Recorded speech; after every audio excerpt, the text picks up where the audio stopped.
তৃণমূলের দল শওকত মোল্লাকে ইউজ করা হয়ে গেছে, এবার ছুঁড়ে ফেলে দেবে। এবং মমতা ব্যানার্জি জানে ভাঙড়ে শওকত মোল্লা হেরে যাবে, তারই কারণে শওকত মোল্লাকে ভাঙড় বিধানসভায় টিকিট দিয়েছে। এমন কথা বলছেন হারোয়া বিধানসভার অ্যাডভোকেট পিয়ারুল ইসলাম, এবং আরো বলছেন 4 তারিখের পর শওকত মোল্লা বিভিন্ন কেসে গ্রেপ্তার হয়ে যাবে, তারই কারণে ভাঙড় বিধানসভার টিকিট দিয়েছে। আরো আমাদের ক্যামেরার মুখোমুখি হয়ে কি বলছেন অ্যাডভোকেট পিয়ারুল ইসলাম, দেখুন বিস্তারিত প্রতিবেদনে। শওকত মোল্লাকে ইউজ করার জন্য নিয়েছে, আপনাদেরকে বললাম ইউজ করা হয়ে গেছে বলেই শওকত মোল্লাকে টিকিট দিয়েছে। কিন্তু তার মানে হচ্ছে গাই গরু। আমরা হচ্ছে যারা কর্মী, যারা টিএমসিটাকে এনেছিল, তারা আজকে টিএমসির বাইরে। আরাবুল ইসলামকে আপনারা দেখেছেন, 2006 সালে আরাবুল ইসলাম ভাঙড় থেকে জিতেছে। তারপরে কি হলো, তারপরে 2011 সালে হারার পরে পরের বছর আর টিকিট দেওয়া হলো না। যে টিএমসি কে নিয়ে এসছে জন্মদাতা হিসাবে বলে মমতা ব্যানার্জির সঙ্গে ছিল, তারা যদি না থাকে, তারা টিকিট না পায়, তাহলে তারা কিসের জন্য দল করবে আর দলের জন্য থাকবে বলুন? যারা বিরোধী, যারা ওর বিরুদ্ধে লড়তো, তারাই টিকিট পাচ্ছে, আর তারাই এখন মমতা ব্যানার্জির কাছের লোক। কাছের লোক সবাই হবে না, ওদেরকে আবার ইউজ করতে হবে। শওকত মোল্লাকে ইউজ করার জন্য নিয়েছে, আপনাদেরকে বললাম ইউজ করা হয়ে গেছে বলেই শওকত মোল্লাকে টিকিট দিয়েছে। কিন্তু তার মানে হচ্ছে গাই গরু। আমরা হচ্ছে করে বলেন তো, গাই গরু। ওদেরকে ইউজ করা হয়ে যাবে, ইউজ করা হয়ে গেলে ওদেরকে ফেলে দেবে। শওকত মোল্লাকে ইউজ করা কিন্তু হয়ে গেছে, আপনারা বুঝতে পারছেন না। এই হিসাবে শওকত মোল্লা হারবে, দল থেকে বাদ, অ্যারেস্ট হয়ে যাবে। আপনাকে কিছুদিন আগে হাড়োয়াতে ঘটনা হয়েছে, হাড়োয়ায় একজন বোম বানতে গেছিল, ভাঙলে মারা গেছে, বডি পাওয়া গেছে হাড়োয়া থানার আন্ডারে, ওখানে নদীর ওপারে। এই বিষয়ে আপনাদেরকে বলছি, ভোটে হারুক, আপনাদেরকে বলে দিলাম কি হয়, রেজাল্ট দেখে নেবেন আপনারা। ভয় তো দেখে, গরিব মানুষ, ম্যাক্সিমাম গরিব এলাকা দেখেন আপনারা।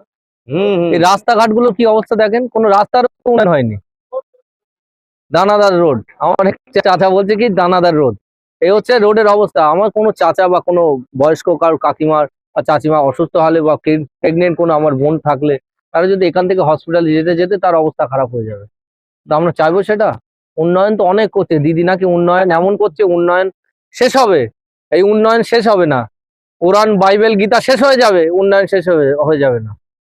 তাই আমাদের মুসলিম ভাইরা, হিন্দু ভাইরা আর কবে বুঝবে?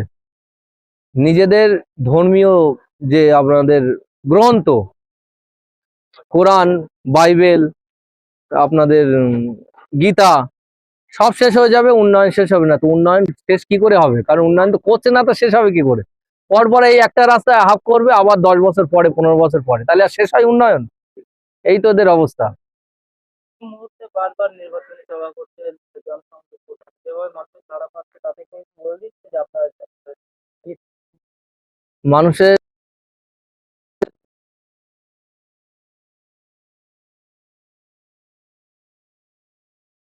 পরে 4 তারিখে আমি বুঝতে পারবো যে মানুষ আমাকে ভালোবাসে কিনা। এখান থেকে বিদায় হোক, চোর সরকারকে আর চাইছে না। কারণ একটা গরিব মানুষ, তার যদি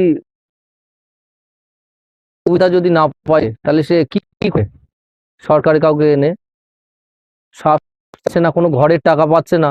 ঘরের বিষয়টা আরো বেশি করে, একটা গরিব মানুষ ঘরে চাল দিয়ে থাকে, বর্ষাকালে বৃষ্টি পড়ে, জল পড়ে, সে ঘরের টাকা নিয়ে এরা খাচ্ছে। আগে 40,000, 50,000, 30,000 টাকা দিতে হবে, তারপরে আমাদের আরেকজন মুফতি সাহেব, ঠিক আছে, তার নাম আমি উচ্চারণ করছি না, উনি হিজড়ের দলে নাম লিখিয়েছে, ম্যাক্সিমাম জায়গায় আমাদের ছেলেদেরকে মারধর করছে, ফ্ল্যাগ খুলে দিচ্ছে। উনি আবার বলছে সঠিকভাবে ভোট হয়, মানুষ যাতে ভোট দেয়, তা আপনি করুন না। আমাদের ছেলের গায়ে হাত দিচ্ছেন কেন? আপনার ছেলেরা তো খুব ভদ্র, ওরা হচ্ছে গন্ডারের বাচ্চা। তা গন্ডারের বাচ্চা ছাগলের উপরে অত্যাচার করছে কিসের জন্য? আপনার ছেলেদের বলুন উপরে অত্যাচার না করতে। কিন্তু হাড়োয়ার জনগণ আপনাদেরকে জঙ্গলে পাঠিয়ে দেবে, গন্ডারকে কিন্তু হাড়োয়ায় রাখবে না, আপনাদেরকে বারবার বললাম। আমি বললাম তো ডিলেট হয়ে গেছে, আমার নির্দেশ দেওয়া আছে, আমার এই বুথের যারা নেতারা আছে, ওর যেন আশেপাশে না দেখি। স্কুলের আশেপাশে দেখলে কেন্দ্র বাহিনীকে বলবো যে ওর ভোটার লিস্টে নাম নেই, ডিলেট। ওকে আগে according to BJP, according to TMC, বিজেপির কথা অনুযায়ী, যেহেতু বিজেপির এরা ভাই বোনেরা, যে মায়ানমারে পাঠিয়ে যায় যেন, বা বাংলাদেশে পাঠিয়ে দেয় যেন।